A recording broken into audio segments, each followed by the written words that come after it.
برگرد، یکی سردرد بگیره اون یکی رفته.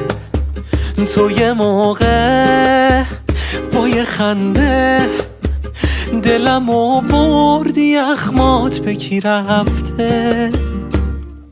هی بری پس کی دیگه میتونی بشی اون که میخواستی؟ تو با من اینجور نبودی، نمیتونستی تو رو اینجوری وایسی. دفعه اول میری از در، دفعه دوم نه، دفعه دوم میری از دل، دفعه سوم نه، دفعه سوم میری از یاد. ده بفهمه ای داده بیداد.